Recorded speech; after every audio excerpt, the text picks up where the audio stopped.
Welcome back to Low Expectations in Public Education. It took us a little bit longer to do the work that we talked about on our last one, so it's been a while since we posted our entry, but we've actually completed our work, of which has consisted of a review of every transaction, including this 8 months worth of budget warrant documents.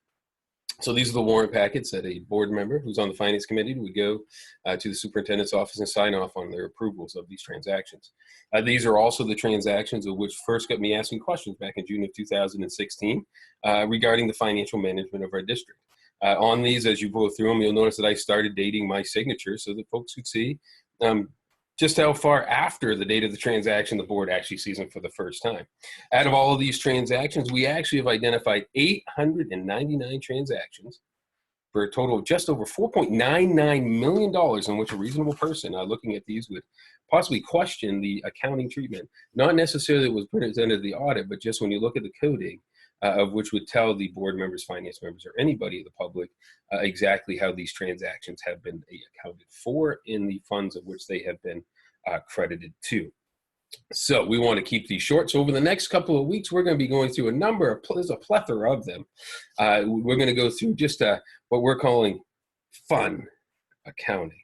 So let's see how much fun you can have when you do accounting this way. So if we go in, whenever you're learning a new business, it's always good to go to the experts. So we actually, through our studies, have gone and spent some time on the Department of Education website.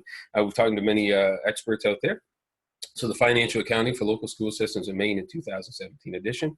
Yeah, well, these transactions took place in 2016, yes. But not much has really changed from the accounting coding. This is just a really great document that was put together by the folks that you see here. Now, what would you include here? This has been very helpful in us learning about fund accounting and just how much fun accounting can be. So we're going to be talking today about agency funds. So this is the old 9,000 right here.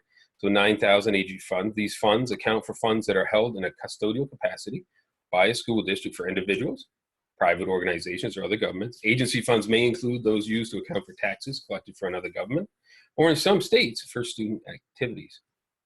So when you look at it, so these are for student activities. And remember, we are first and foremost, as a district, student focused, right?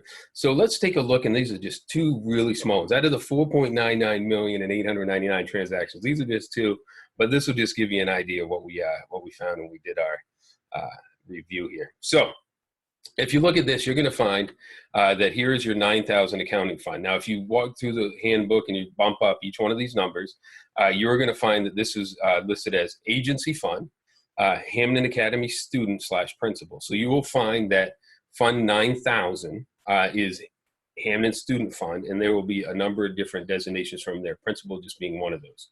So this is out of the overhead. So this is district-wide, when you think about the overall expenditures. This is called contingency fund, which is what these zeros are here. And so that means that, well, we really didn't know this was going to be happening. And then it's under instructional supplies. Okay, so it's out of HA Student Fund, instructional supplies. It's contingency, weren't planning on it, out of our overhead. And NA, so this 000 really doesn't attach it to anything at all. So let's just call it unassigned, right? So it's just what have you, even though it's out of the HA Student Fund. Now you're going to see there's two different transactions. There's a School Street Picture Framing Incorporated and a Seasons Grill and Lounge. So I'm curious, what kind of instructional supplies do you get for your students from North Street Picture Framing and from Seasons Grill and Lounge? Well, if we go over here to the right just a little bit, you're going to see that we have HA Print retirement plaques. So we had some folks retiring. Oh, actually, I remember that. I remember having that celebration at the board meeting. Very nice of us for our students out of the principal account to go ahead and buy those plaques for us. In the retirement dinner, okay? So $600 for retirement plaques and $861 out of retirement dinner. So that's $1,461 for this retirement activities. And so you might say, Jason, what's this $2,358? Well, that's the total amount spent over the 8 months out of this actual designated fund. So if you look at it, there's $2,358.62 spent over the 8 months. Out of that, $1,461 were designated to benefit our students through these retirement activities, which would be a grand total of 61.94%. Very interesting, don't you think? Isn't this fun? Well, until next time, we're going to go over some other transactions. You see, we gave you a teaser before about how much we spend on auto repair.